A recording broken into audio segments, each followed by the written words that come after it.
نحمده ونصلي على رسوله الكريم اما بعد فاعوذ بالله من الشيطان الرجيم بسم الله الرحمن الرحيم الحمد لله رب العالمين الرحمن الرحيم مالك يوم الدين إياك نعبد وإياك نستعين اهدنا الصراط المستقيم صراط الذين أنعمت عليهم غير المغضوب عليهم ولا الضالين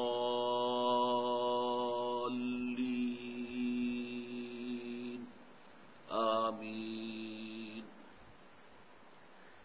رب اشرح لي صدري ويسر لي أمري واحلل عقدة من لساني يفقهوا قولي اللهم ربنا ألهمنا رشدنا وأعذنا من شرور أنفسنا اللهم أرنا الحق حقا وارزقنا اتباعه وأرنا الباطل باطلا وارزقنا اجتنابه اللهم وفقنا لما تحب وترضى وتقبل منا فإنك خير المتقبلين آمین یا رب العالمین۔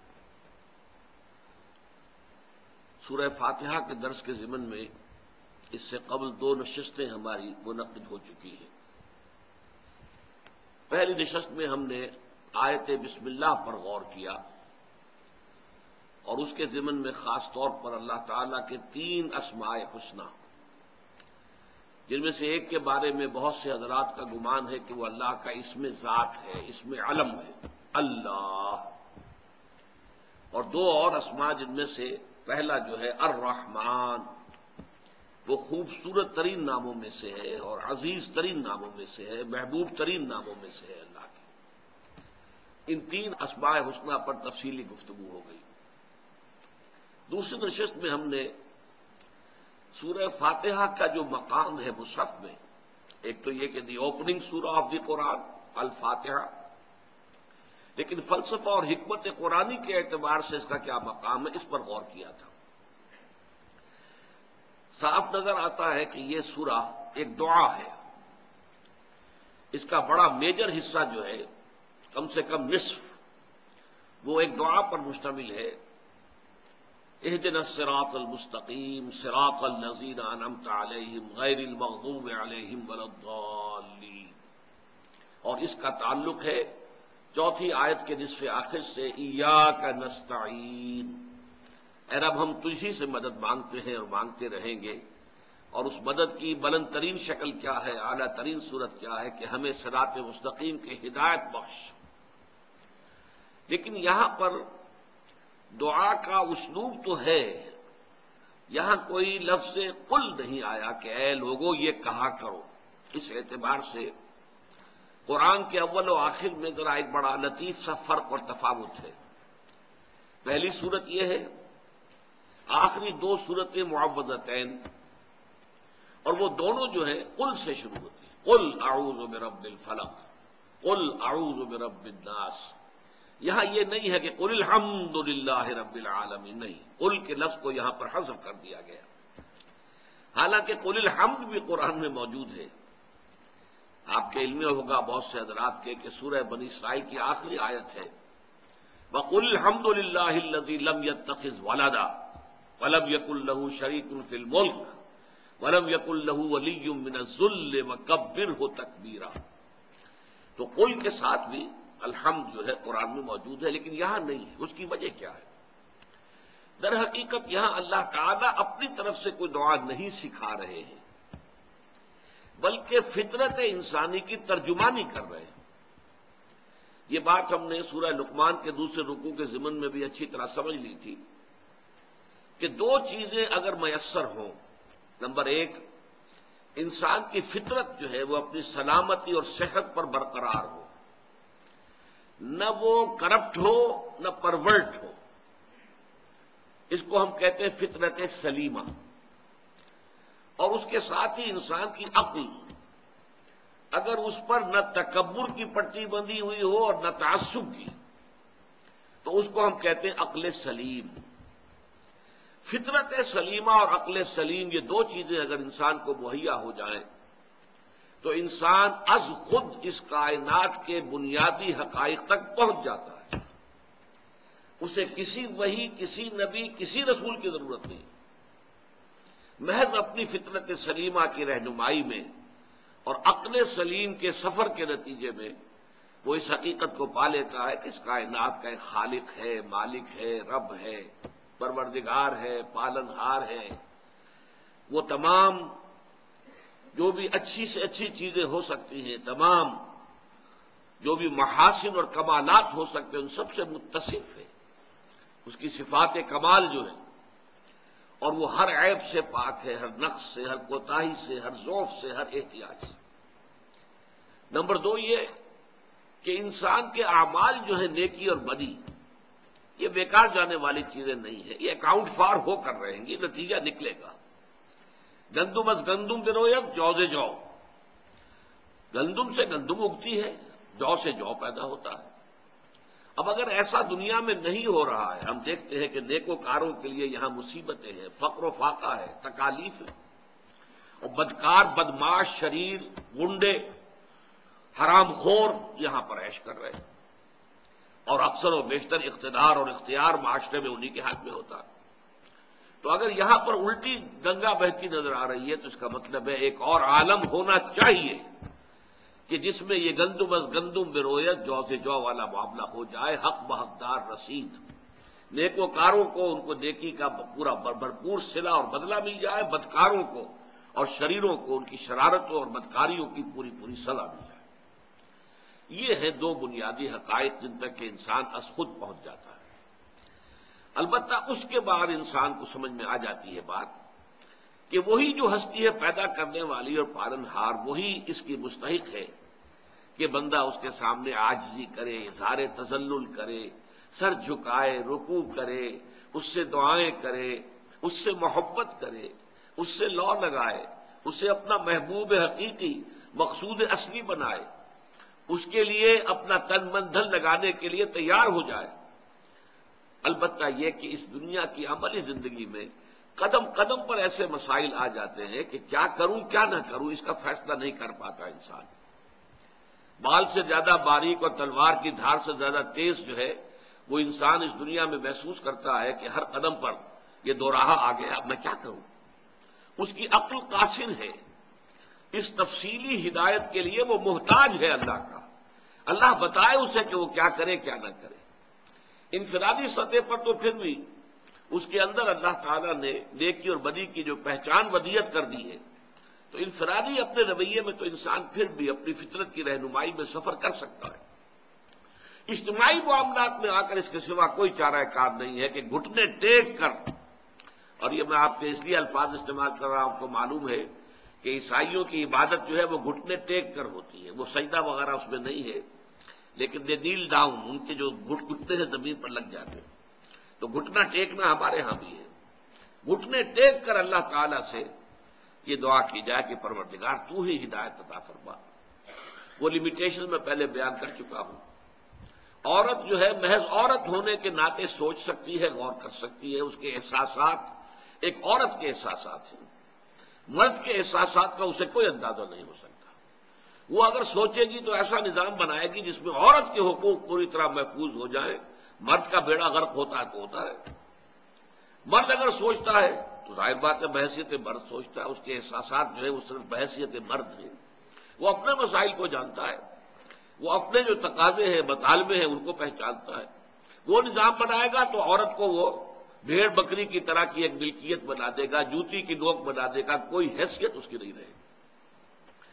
اسی طرح مزدور اپنے مسائل کو جانتا ہے، اس کے سر پر سوار ہے مسائل. اسے اس سے غرض نہیں کارخانے دار کا بیڑا غرق ہوتا ہے یا جو بھی کچھ ہو، اسے تو اپنے مسائل کا حل چاہیے. وہ نظام بنائے گا تو وہ تو ظاہر باتیں ویسے ہی ہوں گے. اسی طریقے سے کارخانے دار کے اپنے مسائل ہیں، وہ نظام بنائے گا تو کچھ اور سوچے گا. اسے اس سے کیا بحث ہے کہ مزدور کا بچہ جو ہے بغیر دوائی اور دوا دارو کے وہ ایڑیاں رگڑتا ہوا مر رہا ہے تو مرے. اسی طریقے سے حکومت جو ہے وہ استحکام چاہتی ہے، امن چاہتی ہے. چاہے وہ امن جو ہے وہ جیل کے اندر، جیل خانے کے اندر کے امن کے مترادف ہو، کسی کو کوئی بولنے کا حق نہ ہو، کوئی چو نہ کرے، بس کام کرتے رہیں، حکومت کا ڈنڈا جو ہے وہ مضبوط ہو، وہ چلتا رہے، ٹوٹلیٹیرین ایک نظام ہو جائے۔ عوام چاہتے ہیں ہمیں کچھ حقوق حاصل ہو، کچھ اختیارات ہو، ہماری بھی کچھ سے ہونی چاہیے، حل لنا من الامر من شیء۔ اب ان میں یہ جو متضاد میں نے تقاضے آپ کو بتائے ہیں، یہ ہے وہ چیزیں کہ جو نوع انسانی کی تاریخ کے مشکل ترین مسائل، اور ظاہر بات ہے کہ ان کا حل وہی دے سکتا ہے جو عورت کا بھی خالق ہے، مرد کا بھی خالق ہے، مزدور کا بھی رب ہے اور کارخانے دار کا بھی رب ہے، حاکموں کا بھی پروردگار ہے اور عوام کا بھی پروردگار ہے، اور کل مخلوق جو ہے اس کے لیے عیال کے مانند ہے، جیسے حضور نے فرمایا الخلق عیال اللہ۔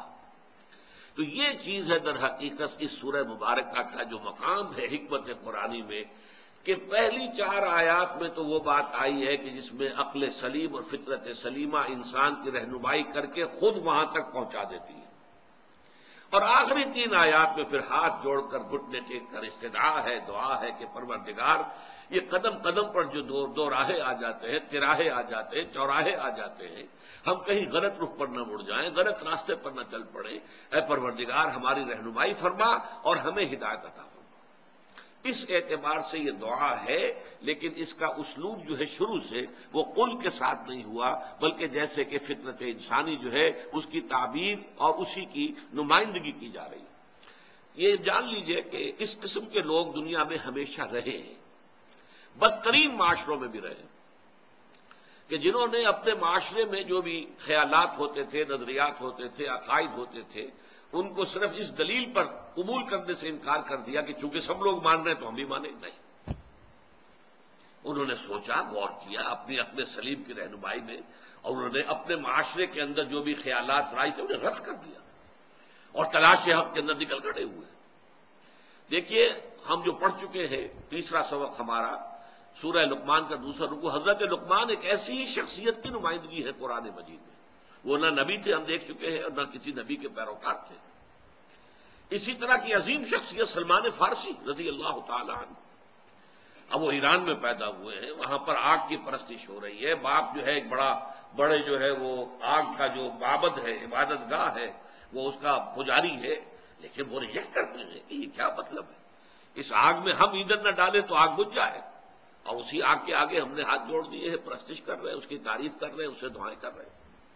پھر انہوں نے ہجرت کی ہے، گھر سے نکل کھڑے ہوئے، شام میں پہنچے ہیں، عیسائیت اختیار کی ہے۔ آپ کو معلوم ہے، تفصیل میں میں نہیں جا سکتا، وقت کم ہے۔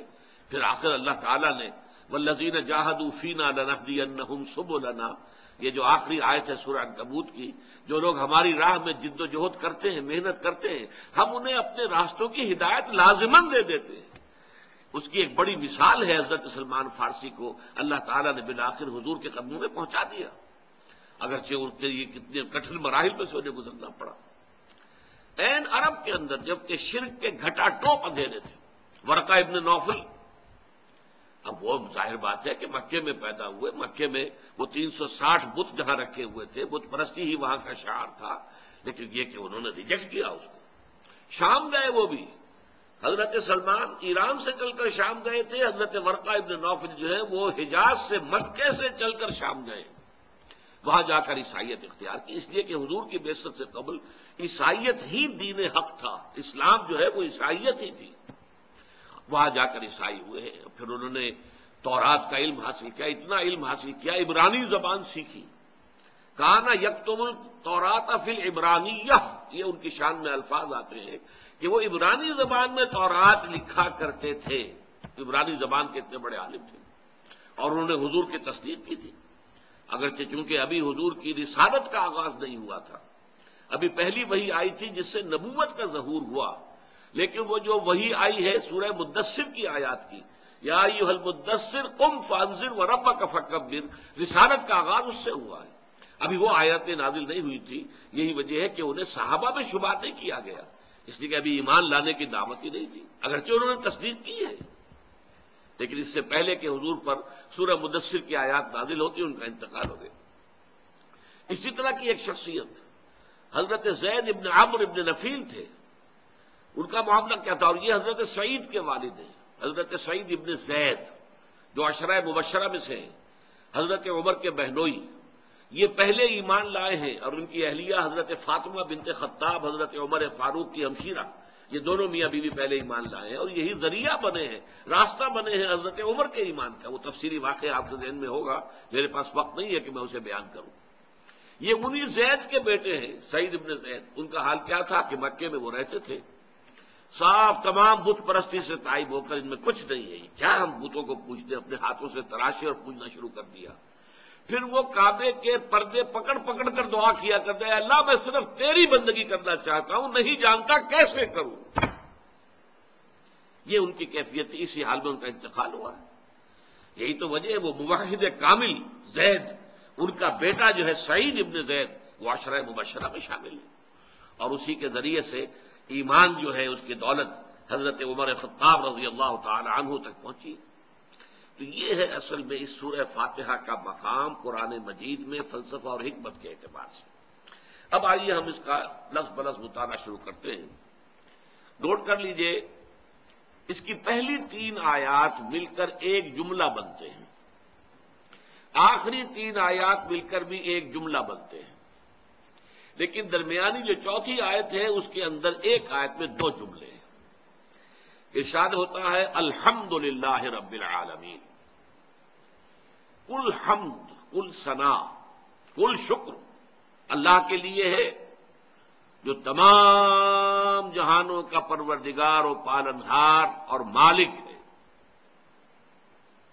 اب پہلی آیت ہے یہ، اور یوں سمجھیے کہ جب ہم یہ مان لیں، جیسا کہ ہم بحث کر چکے ہیں کہ آیت بسم اللہ جو ہے وہ سورہ فاتحہ کا جز نہیں ہے، تو گویا قرآن کا پہلا لفظ کیا ہے؟ الحمد، الحمدللہ۔ اب اس کی اہمیت اور عظمت پر غور کیجیے۔ حمد کے معنی ہمارے ہاں اردو تراجم میں تعریف اللہ کے لیے، یہ بہت ہی ناقص ترجمہ ہے۔ حمد اصل میں 2 چیزوں کا مجموعہ ہے، شکر اور ثنا، دونوں چیزوں کو جمع کریں گے تو حمد بنے گا، اور یہ لفظ ہمارے دین کے اعتبار سے نہایت اہم ہے، نہایت اہم ہے، نہایت اہم۔ بدقسمتی سے اس کا حق ادا نہیں کیا جاتا غور و فکر کا۔ دیکھیے یہ لفظ کتنا اہم ہے کہ حضور کے نام جو ہے وہ اسی سے ماخوذ ہے، محمد، احمد، حامد، یہ تمام نام حضور کے جو ہے اسی حمد سے ہیں۔ اس امت کو نام دیا گیا حمادون، یہ جو امت ہے محمد کی صلی اللہ علیہ وسلم، یہ حمادون ہے۔ اور قیامت کے بارے میں آتا ہے میدان حشر میں، حضور فرماتے ہیں لواء الحمد بیدی، حمد کا جھنڈا میرے ہاتھ میں ہوگا۔ وہ جو دربار لگے گا آخرت کا، یوم قیامت کا، خدا خود میر محفل بود اندر لامکاں خسرو، یہ شعر جو ہے، اور محمد شب محفل بود شب جائے کہ من بودم، کہ رات جو میری کیفیت تھی اور جس حال میں میں رہا ہوں تو وہ یہ ہے کہ اللہ تعالیٰ اس محفل لامکانی کے صدر تھے، خدا خود میر محفل بود اندر لامکاں، یہ کسی مکان میں نہیں ہوا، مکان لامکاں، اور محمد شب محفل بود شب جائے کہ من بودم۔ لیکن یہاں جو حدیث میں نقشہ کھینچا گیا ہے، جب دربار اخروی لگے گا، عدالت لگے گی آخرت کی، تو وہاں پر ایک جھنڈا ہوگا لواء الحمد، اللہ کی حمد کا جھنڈا، اور وہ حضور کے دست مبارک میں ہوگا، لواء الحمد بیدی۔ اچھا، اسی طرح ایک بڑی عجیب بات حضور نے فرمائی ہے کہ اس دن میں اللہ کی حمد بیان کروں گا۔ اب یہ جو دربار لگے گا اللہ تعالیٰ کا، تو پہلے اللہ تعالیٰ کی حمد و ثنا ہوگی نا۔ یہ حمد و ثنا کرنے کا مقام اور مرتبہ کس کو حاصل ہوگا؟ محمد الرسول اللہ۔ لیکن حضور فرماتے ہیں اس دن میں اللہ کی جو حمد بیان کروں گا وہ آج نہیں کر سکتا۔ کیا وجہ؟ دیکھیے حمد کا سارا دار و مدار آپ کی اپنی انڈرسٹینڈنگ اور اپریسیشن پر ہے۔ کسی شے میں کتنا حسن ہے ہر شخص اس کا ادراک نہیں کر سکتا، اس کے لیے بھی صلاحیت درکار ہے۔ کوئی کسی مصور کی پینٹنگ ہے، اس پینٹنگ کے اندر کیا کیا محاسن ہیں وہ کوئی ماہر جو ہے مصور جو اس فن سے واقف ہے وہی جانتا ہے، اور جتنا کوئی شخص جانتا ہے اتنی ہی پھر وہ تعریف کر سکے گا۔ اگر اس کا اپنا اعتراف، اپنا ادراک، اپنا احساس، اپنا شعور محدود ہے تو تعریف بھی محدود ہوگی، اور اگر اس کا ادراک، اس کا شعور یہ اگر وسیع ہے تو اسی طریقے سے حمد کے اندر اور تعریف کے اندر بھی وسعت پیدا ہو جائے گی۔ تو میدان حشر میں اللہ تعالیٰ کی معرفت کے جو ڈائمینشن سامنے آئیں گے جو اس دنیا میں نہیں ہیں، میدان حشر میں تو وہ آئیں گے، کھلی آنکھوں سے ہم دیکھ رہے ہوں گے۔ لہذا اس روز حضور فرماتے جو حمد میں اس دن کروں گا وہ آج نہیں کر سکتا۔ اچھا غور کیجئے ایک اور بات پر، ہم جب ترجمہ کرتے ہیں میرے نزدیک تو حمد میں شکر کا پہلو غالب ہے اور تعریف یا ثنا کا پہلو دبا ہوا ہے۔ اس کی دلیل کیا ہے؟ آپ کو معلوم ہے کہ حضور کے معمولات میں ادعیاء مسنونہ کی بڑی اہمیت ہے، اور ذکر کثیر کا سب سے بڑا ذریعہ یہ ہے، ذکر کثیر۔ وَاذْكُرُوا اللَّهَ ذِكْرًا كَثِيرًا لَعَلَّكُمْ تُفْلِحُونَ، اللہ کا ذکر کثرت سے کرو۔ اور کہا جاتا ہے قیاماً وقعوداً وعلیٰ جنوبہم، کھڑے ہو کر بیٹھے ہوئے لیٹے ہوئے اللہ کا ذکر کرو۔ اس کی بہترین شکل کیا ہے؟ دنیا کا ہر کام کرتے ہوئے اللہ کی حمد کرو، اللہ سے دعا کرو، اللہ کا شکر ادا کرو۔ چنانچہ دیکھیے آپ بیت الخلاء سے باہر نکلے، اگر نجاستیں جو ہے جسم سے فضلات نکل گئے، طبیعت کے اندر ہلکا پن ہوتا ہے، ایک انشراح ہوتا ہے۔ اس وقت کا ورد کیا ہے؟ الحمدللہ الذی اذھب عنی الاذی وعافانی۔ اب یہ مقام شکر ہے۔ اگر یہی فضلات جسم میں رہ جائیں، قبض شدید ہو جائے، کیا حشر ہوگا انسان کا، کیا کیفیت بیتتی ہے انسان پر، پیشاب رک جائے کیا قیامت آتی ہے انسان پر۔ اگر اس کا احساس و ادراک ہو تب یہ جو لفظ نکلے گا الحمدللہ الذی اذھب عنی الاذی وعافانی، کل شکر اس اللہ کے لیے ہے جس نے مجھ سے ان اذیت بخش چیزوں کو دور کر دیا۔ یہ اگر میرے جسم میں رہ جاتی تو اذیت کا، برس کا، بیماری کا موجب ہوتی، انہیں دور کر دیا اور مجھے عافیت بخشی، عافانی۔ صبح آنکھ کھلی، الحمدللہ الذی احیانی بعد ما اماتنی والیہ النشور، کل شکر اس اللہ کا ہے جس نے مجھے پھر زندگی عطا کر دی اس کے بعد کہ مجھ پر موت طاری کر دی تھی۔ نیند جو ہے وہ موت کی بہن ہے، آدھی موت ہے، تو گویا کہ صبح اگر اٹھے ہیں تو ایک نئی زندگی ملی ہے۔ تو چنانچہ جو بندہ مومن ہر صبح کا آغاز اس دعا سے کرتا ہو، الحمدللہ الذی احیانی بعد ما اماتنی والیہ النشور، اس اللہ کا شکر ہے جس نے مجھے زندہ کیا اس کے بعد کہ مجھ پر موت طاری کر دی تھی اور اب اسی کی طرف لوٹ جانا ہے۔ تو ایک صبح آنی ہے، صبح قیامت۔ صبح قیامت میں جب شعور کی آنکھ کھلے گی تو یہی الفاظ زبان پر ہوں گے، الحمدللہ الذی احیانی بعد ما اماتنی والیہ النشور۔ اچھا آگے چلیے، کھانا کھایا آپ نے، بھوک لگی ہوئی تھی، نقاہت تھی، کھانا کھایا، اس کے بعد کیا کہا؟ الحمدللہ الذی اطعمنی وسقانی وجعلنی من المسلمین۔ ان دعاؤں کو آپ دیکھیے، یہ مقام شکر ہے۔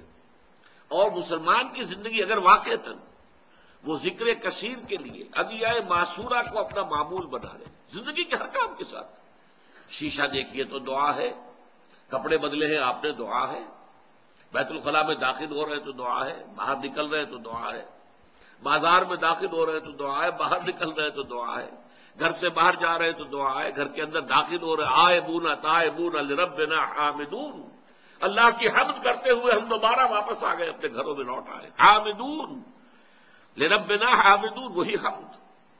تو یہ ہے اصل میں اس لفظ کی اہمیت، شکر۔ البتہ شکر میں اور حمد میں ایک باریک سا فرق ہے۔ شکر عام طور پر اس چیز پر کیا جاتا ہے کہ جو کسی انسان کو کوئی ٹھوس مادی اور محسوس فائدہ پہنچے۔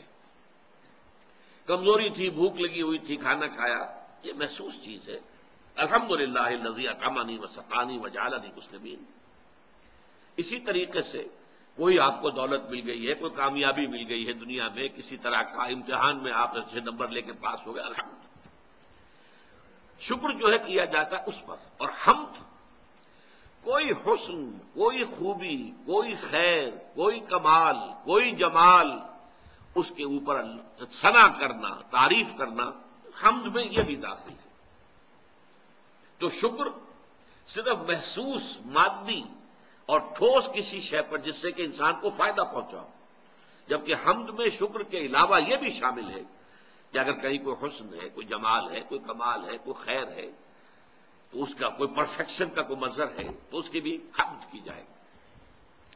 اگرچہ یہاں بھی یہ جو باریک فرق میں نے بیان کیا ہے ایک اور باریک انداز میں ختم بھی ہو جاتا ہے، یہ دونوں کے اندر بڑی باریک سی لکیر ہے۔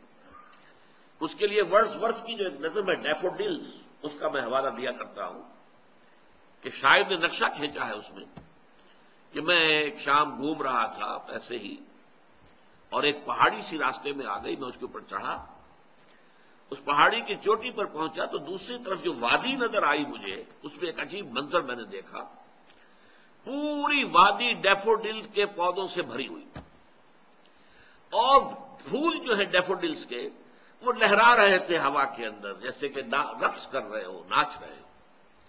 تو یہ جو منظر میں نے دیکھا، اب دیکھیے اس سے کوئی مادی فائدہ تو نہیں ہوا، کیا ہوا؟ کوئی شے نہیں مل گئی، کوئی دولت نہیں مل گئی، لیکن یہ کہ اس کا احساس شاعر کا جو ہے کس قدر لطیف ہے۔ I gazed and gazed, but little thought what wealth the scene to me had brought۔ میں دیکھتا رہا، لطف اندوز ہوتا رہا، لیکن مجھے یہ خیال نہیں آیا اس وقت کہ محض اس دیکھنے سے، اس حسن اور جمال، اس کے مظاہر کا مشاہدے سے مجھے جو دولت ملی ہے وہ اس کا مجھے احساس نہیں ہوا اس وقت، بعد میں ہوا۔ کب ہوا؟ For oft when on my couch I lie, in vacant or in pensive mood, they flash upon that inward eye, which is the bliss of solitude, and then my heart with pleasure fills, and dances with the daffodils۔ ایسا ہوتا ہے کہ میں کبھی افسردہ سا ہو کر کبھی لیٹا ہوا ہوتا ہوں اپنے کاؤچ پر، اور میں اسی طریقے سے ادھیڑ بن میں ہوتا ہوں کہ اچانک وہ منظر میری نگاہوں کے سامنے آ جاتا ہے، انورڈ آئی، میرے دل کی آنکھ کے سامنے وہ منظر آ جاتا ہے جو میں نے اس وقت دیکھا تھا ڈیفوڈلز کو لہراتے ہوئے اور لہراتے ہوئے اور رقص کرتے ہوئے۔ اور اس منظر سے نتیجہ کیا نکلتا ہے کہ پھر میرا دل جو ہے باغ جسے ہم کہتے ہیں ہو جاتا ہے، اور وہ بھی ڈیفوڈلز کے ساتھ رقص کرنا شروع کر دیتا ہے۔ And then my heart with pleasure fills and dances with the daffodils۔ تو گویا کہ کسی حسن اور کمال کے منظر کو دیکھ کر بھی انسان کو کچھ حاصل ہوتا ہے، اگرچہ وہ بہت لطیف شے ہے، بہت سٹل شے ہے، اس کو عام آدمی کا ادراک اور شعور جو ہے شاید اس کا احساس نہ کر سکے، لیکن یہ کہ حمد کے اندر یہ دونوں چیزیں شامل ہیں۔ شکر میں صرف وہ چیزیں کہ جو انسان کو کوئی بالکل محسوس اور مادی اور ٹھوس فائدہ پہنچا رہی ہوں، اس پر شکر، اور حمد میں وہ بھی، اور مزید یہ حسن اور کمال کے جو بھی مظاہر سامنے آئیں ان پر حمد۔ اب فرمایا الحمد، الحمد الف لام حسر کا ہے، الحمد، کل حمد، تمام حمد، یہ توحید کا بہت بڑا کلمہ ہے، اس لیے کہ جو بھی ہمیں کوئی خیر نظر آ رہا ہے، خوبی نظر آ رہی ہے، حسن نظر آ رہا ہے، جمال و کمال نظر آ رہا ہے، اس سب کا منبع ذات باری تعالی ہے۔ آپ پھول کو دیکھ کر پھول کی تعریف کرتے ہیں، پھول میں کوئی حسن ہے تو اللہ نے پیدا کیا ہے، تعریف اللہ کی کیجئے۔ آپ نے کھانا کھایا ہے، اس سے آپ کو توانائی ملی ہے، کھانے کی تعریف نہ کیجئے، کھانے کی حمد نہ کیجئے، اللہ کی حمد کیجئے جس نے کھانا آپ کے لیے بنایا ہے۔ یہ تمام چیزیں جو بھی کچھ، چاہے وہ محسوس ہو اور چاہے وہ لطیف ہو، غیر محسوس ہے، جو بھی آپ کو حاصل ہو رہا ہے اس کائنات کے اندر، اس سب کا منبع اور سرچشمہ ذات باری تعالی ہے، لہذا کل حمد اللہ کے لیے۔ الحمد للہ رب العالمین، کل حمد۔ لام جو ہے للہ میں، اسے لام تبلیغ بھی کہہ سکتے ہیں اور اسے ہم لام استحقاق بھی کہہ سکتے ہیں۔ کل حمد ہے ہی اللہ کی، یہ تو اگر کسی اور کی کرتے ہو تو خیانت کرتے ہو، ظلم کرتے ہو، ان الشرک لظلم عظیم، کل حمد اللہ کے لیے۔ یہی وجہ دیکھیے احادیث میں آتا ہے التسبیح نصف المیزان والحمدللہ تملأہ، تسبیح سبحان اللہ، اس سے اللہ تعالی کی معرفت کی میزان آدھی پر ہو جاتی ہے۔ اس کا مطلب کیا ہے؟ اللہ ہر نقص سے، ہر عیب سے، ہر کوتاہی سے، ہر ضعف سے، ہر احتیاج سے پاک ہے، اعلیٰ ہے، منزہ ہے، عرفہ ہے۔ یہ تو ایک پہلو ہو گیا، یہ منفی پہلو ہے، اس میں کوئی عیب نہیں، کوئی کمی نہیں، کوئی احتیاج نہیں، کوئی کسی طرح کی تقصیر نہیں، کوئی ضعف نہیں، یہ نفی ہو رہی ہے۔ یہ سبحان اللہ، الحمدللہ تمام کمالات، تمام محاسن اللہ کی ذات میں جمع ہے، یہ الحمد۔ التسبیح نصف المیزان والحمدللہ تملأہ، تو در حقیقت کل حمد اللہ کا ہے، اللہ کی ملکیت ہے، اسی کی ہونی چاہیے۔ اگر کسی اور کے لیے آپ نے اس کو ڈائریکٹ کر دیا تو در حقیقت یہ خیانت کی، یہ شرک ہے۔ الحمدللہ یا لام پھر استحقاق کا ہے کہ تمام حمد کا مستحق جو ہے، سزاوار حقیقی وہ اللہ ہے۔ رب العالمین، اب میں نے عرض کیا تھا یہ جملہ ایک بنتا ہے، الحمدللہ، الحمد مبتدا، للہ خبر۔ اب یہ اللہ کے لیے بدل آ رہے ہیں۔ کون اللہ؟ وہ کہ جو رب العالمین ہے، وہ کہ جو رحمان ہے، وہ کہ جو رحیم ہے، وہ کہ جو مالک یوم الدین ہے۔ جملہ ایک ہی ہے، یہ باقی دو آیتیں جو ہے پہلی آیت کے تابع ہیں۔ الحمدللہ رب العالمین، کل ثنا، کل حمد، کل شکر اللہ کے لیے ہے جو تمام جہانوں کا پروردگار ہے، جو رحمان اور رحیم ہے، جو مالک یوم الدین ہے۔ اب آئیے رب العالمین، رب کے معنی کیا ہے؟ یہاں میں نوٹ کرا دوں آپ کو، سورہ فاتحہ کی تفسیر پر مولانا ابوالکلام آزاد نے 250-300 صفحے لکھے ہیں، بڑے سائز کے باریک رسم الخط میں۔ یہ ام الکتاب ہے، یا اساس القرآن ہے، ام القرآن ہے۔ اب میں کچھ چیزیں تھوڑی سی بیان تو کروں گا، لیکن ظاہر بات ہے کہ ہمیں تو صرف اس منتخب نصاب کے حوالے سے اس کے سیلینٹ فیچرز کو سمجھنا ہے۔ رب کے دو معنی ہیں، مالک اور پروردگار، پالن ہار، پرورش کنندہ، اور یہ دونوں چیزیں لازم و ملزوم ہیں۔ اگر کوئی شے آپ کی ملکیت میں، آپ چاہیں گے کہ اس کی ترقی ہو، آپ پالیں گے، پوسیں گے، مال ہے آپ کے پاس، مال بڑھے، آپ چاہیں گے کہ بڑھے، لہذا پرورش اور بڑھانا، بڑھوتری کرنا، کسی شے کو اس کے نقطۂ عروج تک پہنچانے کی کوشش کرنا، یہ ملکیت کا لازمی تقاضا ہے۔ تو رب جو ہے مالک ہے تمام جہانوں کا نمبر ایک، اور پروردگار ہے، پالن ہار ہے۔ چنانچہ امام راغب نے جو اس کی رب کی تشریح کی، تربیت اور رب ربوبیت کیا ہے، انشاء الشیء حالا فحالا الی حد تمام، کسی شے کو ایک کے بعد دوسری کیفیات سے درجہ بدرجہ گزارتے ہوئے اس کے مقام کمال تک پہنچا دینا۔ اسی لیے ہم کہتے ہیں تربیت، ربیانی کا صغیرہ، پروردگار میرے والدین پر رحم فرما، وقل رب ارحمہما کما ربیانی صغیرہ، میرے والدین نے مجھے پالا اور پوسا، چھوٹا سا تھا، پروان چڑھایا، میری ضروریات بہم پہنچائیں، تو پروردگار اسی طرح تو ان پر رحم فرما۔ تو رب العالمین، عالمین عالم کی جمع ہے۔ عالم اور عالم میں کیا فرق ہے اس کو جان لیجئے۔ عالمہ کے معنی ہے کوئی شے جان لینا، اور علامہ حروف اصلی وہی ہیں، صرف زیر اور زبر کا فرق ہے۔ علامہ جان لیا، علامہ علامت بنا دیا، نشان زدہ کر دیا، کسی شے کی پہچان مقرر کر دی۔ لہذا عالم وہ شے ہے جس کے ذریعے سے کسی کو پہچانا جائے۔ یہ کل کائنات در حقیقت اس لیے ہے کہ اللہ کو پہچانا جائے۔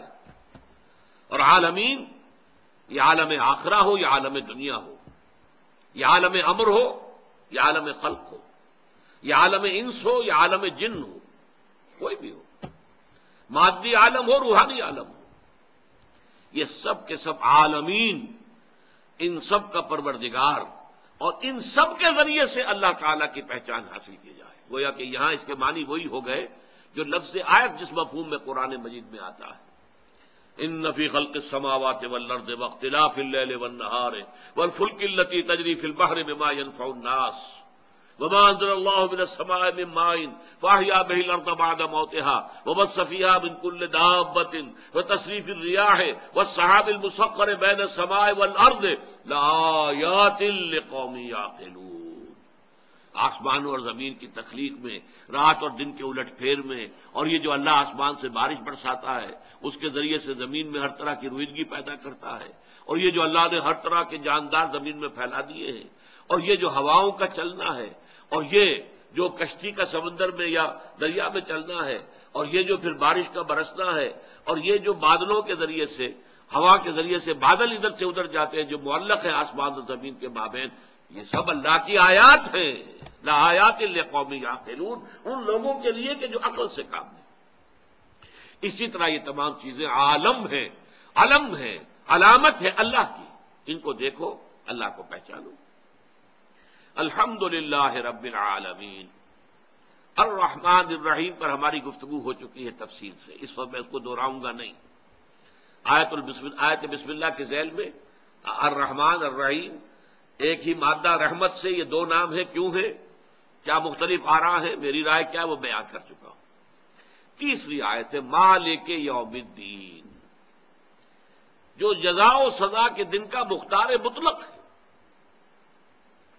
اب اس ایک جملے میں، جملہ نہیں ہے یہ ترکیب اضافی ہے، مالک یوم الدین، جزا و سزا کے دن کا مالک، تو اس سے جملہ تو نہیں بنتا، یہ تو در حقیقت تابع آ رہا ہے۔ الحمدللہ رب العالمین، الرحمن الرحیم، مالک یوم الدین، یہ چار بدل ہیں اللہ کے، کہ اللہ، تمام تعریفیں، تمام ثنا، تمام شکر، تمام حمد اللہ کی ہے، جو تمام جہانوں کا پروردگار و مالک ہے، جو رحمان ہے، جو رحیم ہے، جو جزا و سزا کے دن کا مالک ہے۔ پہلی بات یہ سمجھیے، دین کہتے ہیں بدلے کو، یوم الدین بدلے کا دن، اسی سے لفظ دین ہے، دین قرضے کو کہتے ہیں۔ ایک ہے صدقہ، خیرات، ہدیہ، تحفہ، یہ واپس نہیں آیا کرتا، نہ واپس لینے کے لیے دیا جاتا ہے، ہدیہ دے دیا بس، وہ تو اب اس کی ملکیت ہو چکی ہے، واپس نہیں آنا ہے اس کو۔ دین وہ ہے جو واپس آتا ہے۔ اسی طرح انسانی اعمال کے نتائج جو واپس آئیں گے وہ دین ہے۔ آج آپ جو ہے بڑی اپنے آپ کو آزاد محسوس کر رہے ہیں، جو چاہیں کریں، اما شاکرم و اما کفورا، آپ اللہ کے شکر گزار بندے بن کر رہیں یا ناشکرے بن کر رہیں، آپ کو آزادی ہے، آپ جو چاہیں کریں، نیکیاں کمائیں، آپ شرارتیں کریں، بدماشیاں کریں، آپ کو کھلی چھوٹ ہے، کوئی پکڑ نہیں۔ کلا ان الانسان لیطغی، انسان سرکشی پر آمادہ ہو ہی جاتا ہے، کیوں ہو جاتا ہے؟ اب رہا استغنا، کہ وہ اپنے آپ کو دیکھتا ہے کہ وہ آزاد ہے، کوئی اس کے اوپر پکڑ نہیں ہے، اس نے جھوٹ بولا اور زبان پہ چھالا تک نہیں پڑا، کچھ نہیں ہوا، کوئی تکلیف نہیں ہوئی۔ اس نے کسی کا حرام مال کھایا، یتیم کا مال ہڑپ کر لیا، پیٹ میں درد بھی نہیں ہوا، لہذا کوئی تکلیف نہیں ہے۔ یہ ہے اصل میں، چونکہ یہ دنیا جو ہے یہ مادی قوانین کے اعتبار سے کامل ہے، نوٹ کیجئے میرے ان الفاظ کو، یہ دنیا مادی قوانین کے اعتبار سے کامل ہے۔ سنکھیا آپ نے کھایا، آپ مر جائیں گے، چاہے بھول کے کھایا، چاہے جان کے کھایا، کیسے بھی کھایا، اس کا نتیجہ لازمن نکلے گا، مریں گے۔ لیکن آپ جھوٹ بولیں گے، کچھ بھی نہیں ہوگا۔ آپ کسی کا مال ہڑپ کریں گے، کچھ بھی نہیں ہوگا۔ آپ کسی پر زیادتی کریں گے، کچھ بھی نہیں ہوگا۔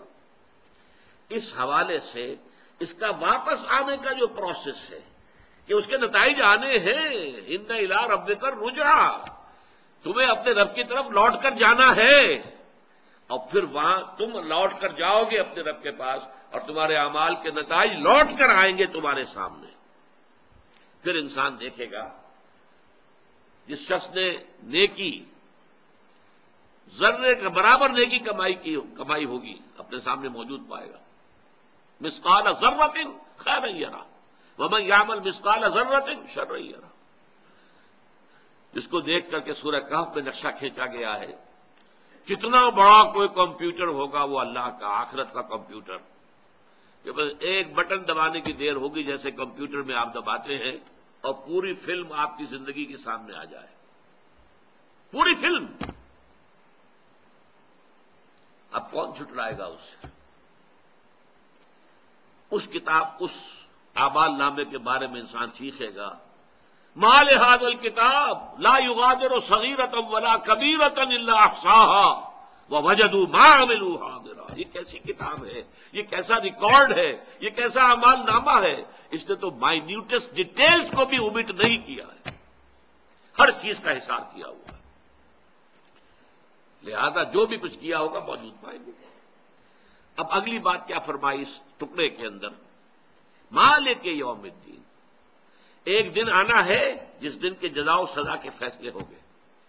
نیکوکاروں کو ان کو نیکی کاری کا پورا پورا صلہ ملے گا، خلعتوں سے نوازے جائیں گے، بدکاروں کو ان کی بدکاری کی پوری پوری سزا ملے گی، جہنم میں جھونکے جائیں گے۔